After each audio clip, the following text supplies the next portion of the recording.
हैदराबाद में अब लगभग 19 घंटे बाद म्युनिसिपल इलेक्शन होने वाले हैं, जिसकी वोटिंग होने वाली है।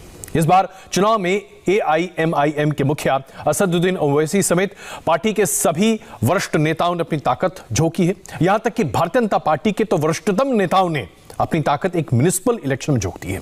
खुद गृह मंत्री अमित शाह चुनाव प्रचार करने के लिए हैदराबाद पहुंचे। ऐसे में ओवैसी की पार्टी को भारतीय जनता पार्टी से कितनी जबरदस्त टक्कर मिलने वाली है, चुनाव के माहौल में किस तरह से आज MIM अपने आप को बचाने के साथ साथ दमखम से मुकाबले के लिए तैयार है, इस पर बातचीत करने के लिए हमारे साथ MIM के मुखिया असदुद्दीन ओवैसी साहब मौजूद हैं। ओवैसी साहब, बहुत बहुत धन्यवाद इंडिया टीवी पर अपना वक्त देने के लिए, बुलाने का। ओवैसी साहब, पहला सवाल, आज एक ट्वीट पढ़ रहा था आपका और पढ़कर बड़ा अलग सा लगा, जरा मजा सा आया। दरअसल आपने लिखा कि हैदराबाद के म्युनिसिपल चुनाव में अब सिर्फ अमेरिकी राष्ट्रपति डोनाल्ड ट्रंप का आना बाकी है। यह इतना दिलचस्प इसलिए लगा कि भाई अब अगर डोनाल्ड ट्रंप का ही आना बाकी है तो बचा क्या? ऐसा क्यों कह रहे हैं आप?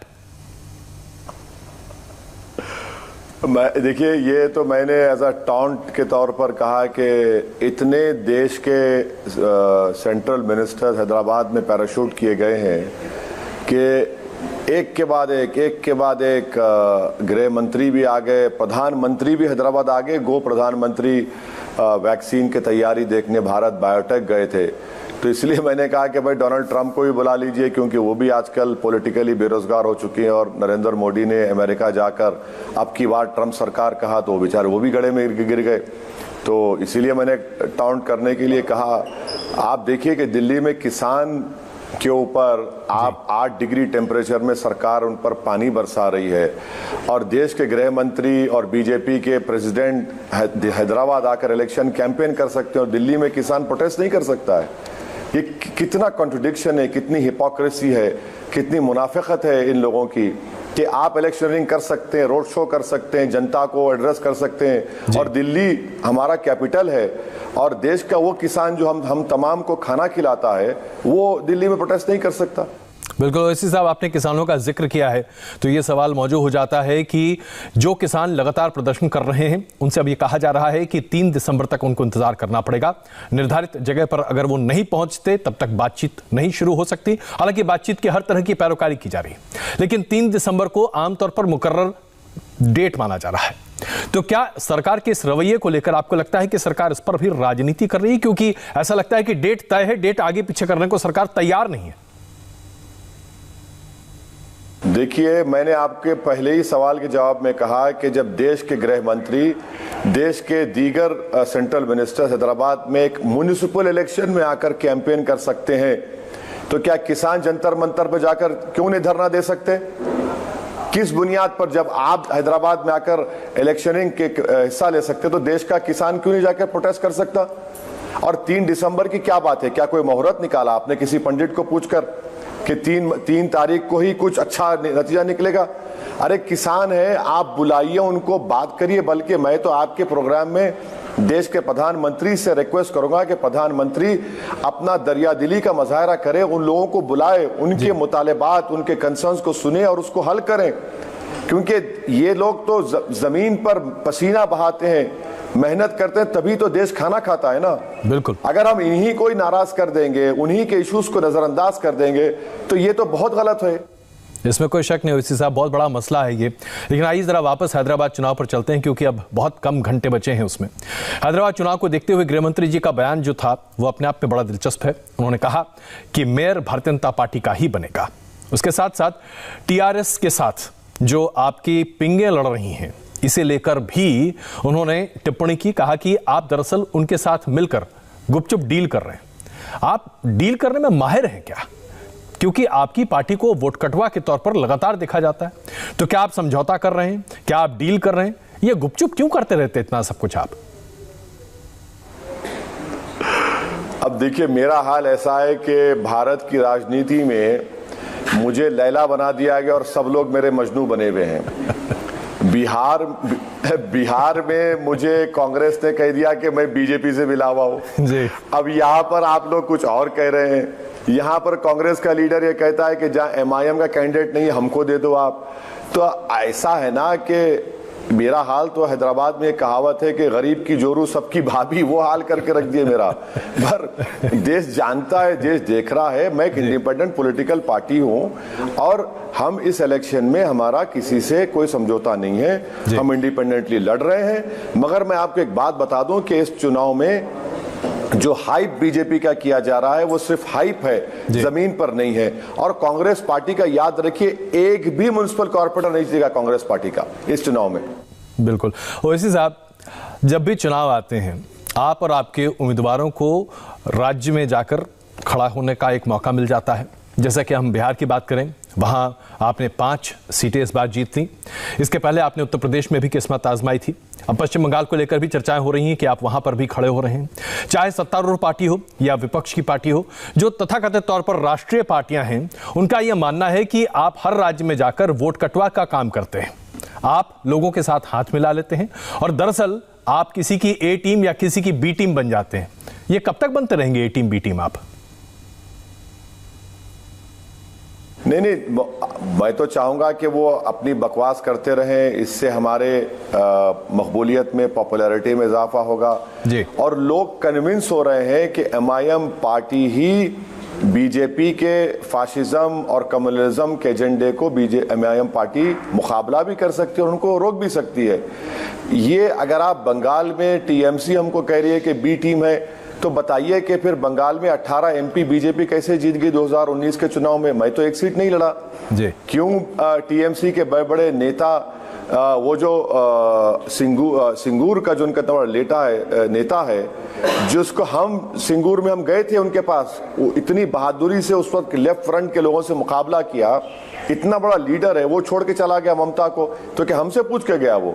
तो ये तो इनकी बुखलाहट है, इनका गुरूर है कि बिहार में हम 20 लड़े और 5 जीते, 15 में 9 तो गठबंधन जीते और 6 एनडीए जीता, 70 कांग्रेस लड़ी, 19 जीते और 49 सीट्स में से 36 सीट बीजेपी जीती है कांग्रेस के मुकाबले में।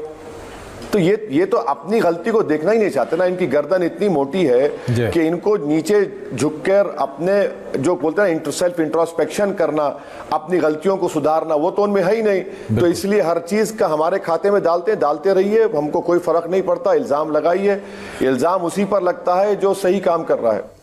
तो जाहिर सी बात है ओवैसी साहब, अब आप अल्पसंख्यकों की आवाज बनकर देश में पूरी तरीके से उभरने की कोशिश कर रहे हैं।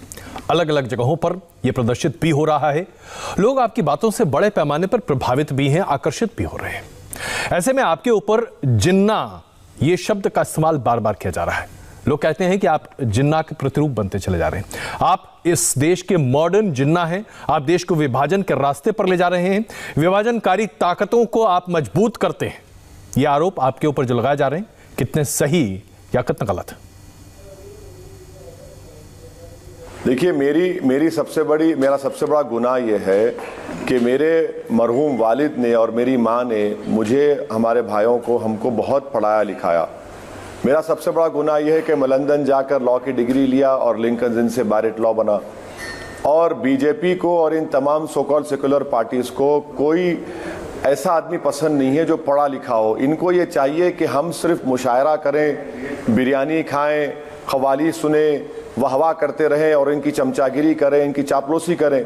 इनके डीएनए में नहीं है कि कोई इनके सामने खड़ा होकर इनकी आंख में आंख डालकर इनकी गलतियों को दोहराए और उनसे हक का मुतालबा करे।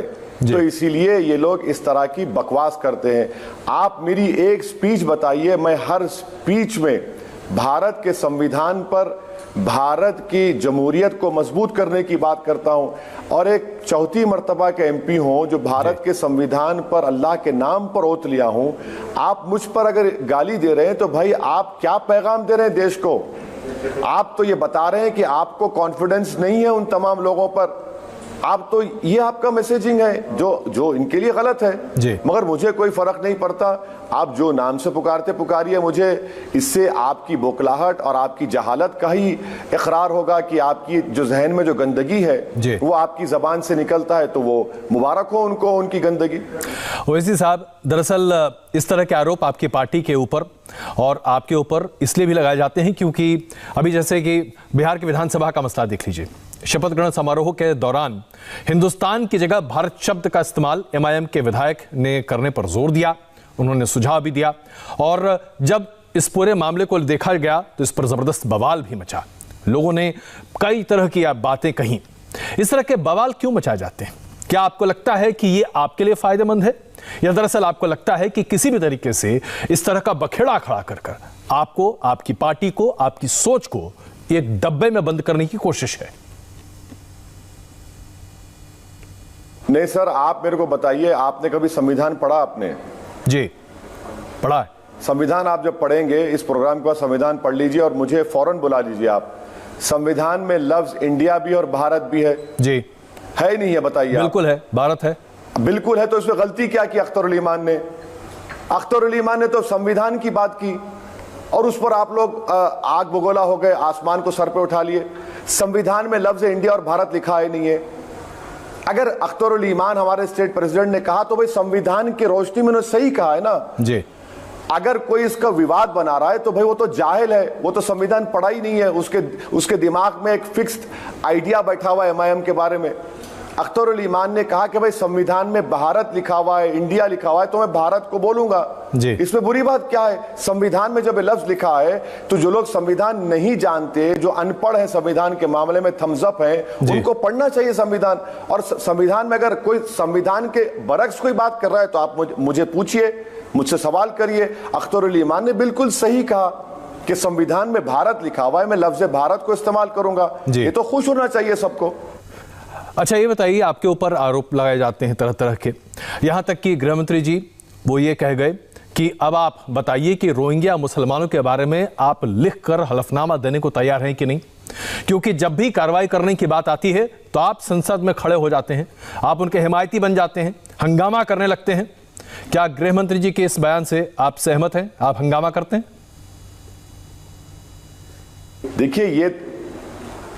देखिए बड़ा मजाक गृह मंत्री कर रहे हैं और अपनी कमजोरी का इजहार कर रहे हैं। ये कब से रिवायत बन चुकी है कि गृह मंत्री का जो बेसिक काम है वो एक हैदराबाद के ऑनरेबल मेंबर ऑफ पार्लियामेंट से इजाजत लेकर करेंगे कि आप मुझे लिख कर दे दीजिए। अरे भाई, ये तो आपका काम है ना जी। क्या कोई न्यूज के एंकर पूछ के न्यूज डालता है? देश के गृह मंत्री का प्राइमरी काम यह है कि किस देश के किसी हिस्से में कोई इल्लीगल पाकिस्तानी, कोई इल्लीगल रोहिंग्या ना रहे जी। आपको मैं लिख के दूं? ये तो मजाक है कि आप मेरी इजाजत पूछ रहे हैं अपना काम करने के लिए, अपनी ड्यूटी निभाने के लिए। ये मसला देखिए सर, बीजेपी के स्टेट प्रेसिडेंट ने उठाया। उन्होंने कहा था कि 30,000 रोहिंग्या के नाम वोटर लिस्ट में, जैसा कि वोटर लिस्ट मैं बनाता हूं, ईसीआई बनाता है। उन्होंने कहा कि पुराने शहर में पाकिस्तानी रोहिंग्या रहते हैं। उन्होंने मसला उठाकर अमित शाह के ऊपर उंगली उठाई जी। और ये बता दिया कि अमित शाह अपना काम सही नहीं कर रहे हैं और अमित शाह मुझसे पूछ रहे हैं। ये तो होम मिनिस्टर का, गृह मंत्री का प्राइमरी काम है और उनके एमओएस तो सिकंदराबाद के हमारे एमपी हैं। बिल्कुल, तो ऐसा बताइए, उनका काम है। ये तो मजाक है कि आप मुझसे इजाजत ले रहे हैं। अच्छा, तो फिर ये बताइए कि जो इस तरह की बातें होती हैं चुनाव के दौरान खास करके, क्या ये सिर्फ और सिर्फ वोट लेने के लिए इस तरह की बातें कही जाती हैं? आपको लगता है कि एक वोट बैंक है जिसको एड्रेस करने की कोशिश की जा रही है? ध्रुवीकरण जो कि हमारी राजनीति का एक अहम हिस्सा बन गया है, ये उसकी एक बड़ी कोशिश है? देखिए, अगर आप मेरे इलेक्शन कैंपेन का अगर आप देख लेंगे, जो आपके हमारे कलीग जनाब राघवन साहब कवर कर रहे थे जी। मैं अपनी हर सभा में हैदराबाद के एमिनिटीज, हैदराबाद के म्युनिसिपल मसाइल, हैदराबाद के वाटर वर्क्स के मसाइल, ट्रैफिक कंजेशन, पोल्यूशन की बात कर रहा था। ये तो बीजेपी ने 1.5 साल में हैदराबाद को 1 पैसा नहीं दिया इन कामों के लिए। जब सैलाब आया तो बीजेपी ने 1 पैसा नहीं दिया, कर्नाटका में करोड़ रुपए दिए। अब बीजेपी अपनी नाकामियों का रिकॉर्ड छुपाने के लिए रोहिंग्या, पाकिस्तानी, आप बताइए कि देश की ये पहली गवर्नमेंट है जो देश के एक हिस्से में रहने वालों को पाकिस्तानी कह रही है, जो बाइज्जत भारत के शहरी हैं। ये तो इनका मसला है, ये तो ये मसला उठा रहे हैं बोखलाहट में आकर। बिल्कुल। अच्छा, एक बड़ा आरोप, चूंकि आपने पाकिस्तानी का जिक्र किया, तो एक बड़ा आरोप जो कि खुद आपके परिवार के ऊपर, आपके ऊपर निजी तौर पर है। रज़ाक मूवमेंट, जिसके बारे में हम सब जानते हैं कि वो देश विरोधी था, उससे आपके परिवार को जोड़ा जा रहा है, आपकी पार्टी को जोड़ा जाता है, आप सबको एक साथ प्रस्तुत किया जाता है। क्या आप इसे दुष्प्रचार मानते हैं, या दरअसल आपको लगता है कि हाँ, कहीं ना कहीं कोई कनेक्शन था लेकिन आज ऐसा कुछ नहीं है, और अगर वक्त हो तो इसे उजागर करने की कोशिश की जा रही है, जो कि लोग कर रहे हैं ताकि आज आपको चोट पहुंचा सके? देखिए, मैंने कई मर्तबा अपने भाषण में ये कहा है कि ये MIM कासिम रजवी की MIM नहीं है, ये MIM अब्दुल वाहिद ओवैसी की MIM है, जो भारत के संविधान के तहत इलेक्शन कमीशन ऑफ इंडिया पर रजिस्ट्रेशन है, जो भारत के संविधान पर अटूट भरोसा करती है और करती रहेगी। जहां तक रजाकारों का मामला था, वो पाकिस्तान भाग गए, फरार हो गए, और जो वफादार थे वो आपके सामने टीवी चैनल पर बैठा है आपके सवालात का जवाब देने के लिए। बिल्कुल ओवैसी साहब, एक और बड़ा मसला है और ये देश भर में होता चला जा रहा है, लेकिन इसकी शुरुआत बड़े पैमाने पर उत्तर प्रदेश से हो रही है। उत्तर प्रदेश के मुख्यमंत्री योगी आदित्यनाथ, जो कि हैदराबाद पहुंचे, उन्होंने म्युनिसिपल चुनाव में कहा कि हैदराबाद का नाम क्यों नहीं बदल सकते भाई, हम जब इलाहाबाद का नाम बदल सकते हैं, हम फैजाबाद का नाम बदलकर अयोध्या रख सकते हैं, तो हैदराबाद का नाम भी बदल सकते हैं। आपने उनको जवाब दिया कि हैदराबाद का नाम तो दुनिया में कभी नहीं बदल सकता इस तारीख में। तो ये नाम बदलने को लेकर राजनीति हो रही है क्या? वही तो मैं आपसे अर्ज कर रहा था कि बीजेपी के पास कोई काम नहीं है दिखाने के लिए हैदराबाद के लिए। योगी आदित्यनाथ उस स्टेट के मुख्यमंत्री हैं जो 26 या 27वां नंबर है, तेलंगाना का देश में 3रा नंबर है। तो योगी पहले अपने गिरेबान में झांक कर देखें कि उनका स्टेट कहां पर है, उन्होंने उसको कहां तक पहुंचा दिया। हाथरस की एक दलित महिला के अंतिम संस्कार उसके मां बाप की मौजूदगी में करने नहीं देते, और आकर हैदराबाद के हैदराबादियों को सिखाएंगे। आप उत्तर प्रदेश के हर थाने को ठाकुर पुलिस स्टेशन बना दिए, आप आकर हैदराबाद का नाम बदलने की बात करेंगे। अरे हैदराबाद की एक तारीख है, हैदराबाद तेलंगाना एक लैंडलॉक्ड एरिया है। भारत के लिए हैदराबाद का ग्रोथ बहुत जरूरी है, भारत को ताकतवर बनाने के लिए। यहां पर अमेज़न का सबसे बड़ा ऑफिस आ रहा है, माइक्रोसॉफ्ट अमेरिका के बाद सबसे बड़ा ऑफिस यहां पर है, फार्मास्यूटिकल इंडस्ट्रीज का हब बना हुआ है। इतना सब हो रहा है और आप ब्रांड हैदराबाद को बदनाम कर रहे हैं। अरे आप तो रूलिंग पार्टी के मेंबर हैं, आपको तो चाहिए कि हैदराबाद के ब्रांड को बढ़ाएं, बल्कि आप हैदराबाद का नाम और खराब कर रहे हैं। ओवैसी साहब, चूंकि हम योगी जी की बात कर रहे हैं, तो ये मसला जो कि बहुत महत्वपूर्ण है देश भर के लिए, उन्होंने कहा कि कैसे वो हिंदू लड़कियों को बचा रहे हैं। इसकी मिसाल है कि उन्होंने लव जिहाद के खिलाफ अपने राज्य में कानून बना दिया है। यहां तक कि उत्तर प्रदेश के राज्यपाल ने अब अनुमति भी दे दी है, अब यह कानून बन चुका है। कई और भारतीय जनता पार्टी के राज्य हैं जो इस तरह के कानून को सामने लाने जा रहे हैं, पूरी प्रक्रिया चल रही है। लव जिहाद हमारे देश में वास्तविकता है, कम से कम भारतीय जनता पार्टी शासित राज्यों के कई मुख्यमंत्री ऐसा मानते हैं। लव जिहाद पर आपकी क्या राय है? देखिए, एक मैं आपको बता रहा हूं क्योंकि लंबा इंटरव्यू हो जाएगा जी। आज के इंडियन एक्सप्रेस में कर्नाटका में आईपीसी के सेक्शन 366 के ऊपर लिखा गया एक आर्टिकल, आप पढ़ लीजिए। ये जो बोगी खड़ा की जा रही है ना लव जिहाद की, तो फिर स्पेशल मैरिज एक्ट क्या करेंगे आप? बिल्कुल, अगर स्पेशल मैरिज एक्ट निकाल देंगे क्या आप? यानी आप बताइए कि लव जिहाद, यूपीएससी जिहाद, लैंड जिहाद, कोरोना जिहाद, अरे भाई कितना नफरत फैलाओगे आप लोग, और हर चीज को मुसलमान से, इस्लाम से, जिहाद से जोड़ते हैं जी। क्यों नफरत फैला रहे हो? क्या मैसेज दे रहे हैं आप? तो 306 एमपी लाकर भी आपको डर लग रहा है बीबी, कितनी नफरत फैलाएंगे आप? अरे मोहब्बत फैलाओ ना, मोहब्बत को आम करो, एक दूसरे के दिलों को जोड़ो। ये कितना कॉन्ट्रडिक्शन करेंगे, हर चीज नफरत करेंगे।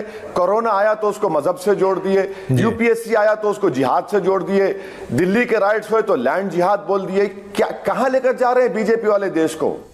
ओवैसी साहब, ये जिहाद शब्द जो है, ऐसा लगता है जैसे कि आज एक हथौड़ा बन गया है, या यूं कहें कि एक चाबुक बन गया है, जिसके इस्तेमाल से अल्पसंख्यकों के खिलाफ जब चाहे तब एक गुट लगातार बहुत कुछ कह लेता है। ये जिहाद शब्द का इस्तेमाल आज राजनीति में किस तरह? बिल्कुल सही कह रहे हैं आप बताइए, कोरोना जिहाद, जबकि कई हाई कोर्ट्स ने कह दिया कि तबलीगी जमात जिम्मेदार नहीं है कोरोना को फैलाने के लिए, उसको आपने कोरोना जिहाद कर दिया जी। यूपीएससी के बच्चे 2% लोग, आज 2% भी मुसलमान IAS IPS नहीं है, आपने कह दिया यूपीएससी जिहाद। बताइए ना कहां रुकेगा फिर ये? आप देश को किस जानिब लेकर जा रहे हैं? कितना एलिनेशन करेंगे आप? कितने लोगों को ढकेलते जाएंगे आप?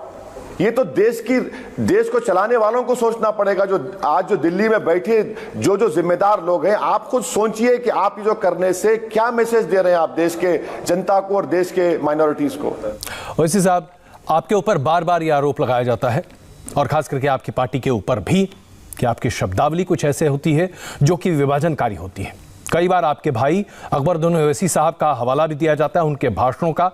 कहा जाता है कि वो ऐसी शब्दावली का इस्तेमाल करते हैं, ऐसी चीजों को सामने लाकर रखते हैं कि लोगों के दिल में आग लग जाती है।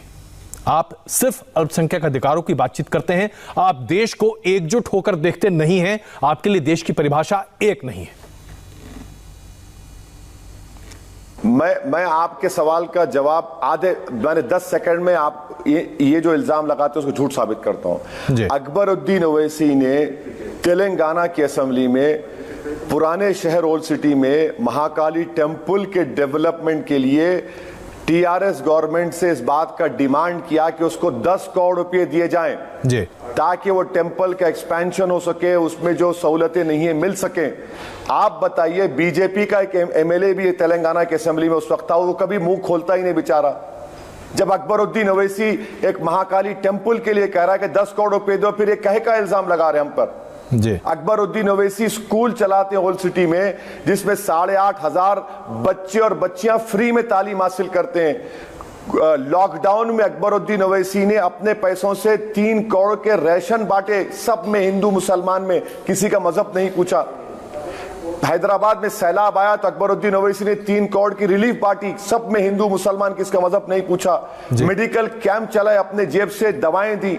अरे भाई, कभी तो ये तो रुख देख लो किसी इंसान का। ठीक है, आपको नफरत होगी उस इंसान से, मगर उसका इस रुख को भी तो देखो आप। और बोले जाते हैं तो उसका इलाज मैं क्या कर सकता हूं? बात तो सही है आपकी ओवैसी साहब, लेकिन एक आखिरी सवाल, मैं जानता हूं वक्त कम है आपके पास। जिस तरह से विभाजन करने वाली एक राजनीति का आरोप आपके ऊपर बार बार लगाया जाता है, आप उसे हमेशा खारिज भी करते हैं, क्या आपको जानबूझकर निशाना बना जा रहा है? आप दरअसल एक चिन्ह बन गए हैं जिसको जितना हमला करो उतना फायदा होगा।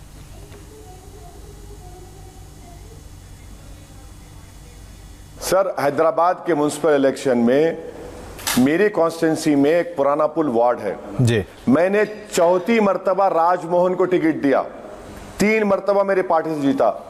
एक और वार्ड है जहां पर राजेंद्र यादव कॉर्पोरेटर थे, अब वहां पर स्वामी यादव लड़ रहे हैं। डी मोहन थे, अब वहां पर रवि अन्ना लड़ रहे हैं जी। आप देखिए ना, जमीन पर तो हम तो सबको लेकर चल रहे हैं, चाहे दलित हो, ओबीसी हो, इन सब को लेकर, सिख भाई हो। मैं इलेक्शन कैंपेन करने गया तो सिख भाई दौड़े आए और आकर मुझे वो कपड़ा पिलाए, बोले कि ओवैसी भाई ये नांदेड़ की गुरुद्वारा कपड़ा हम आपको पेश कर रहे हैं, मतलब दीजिए।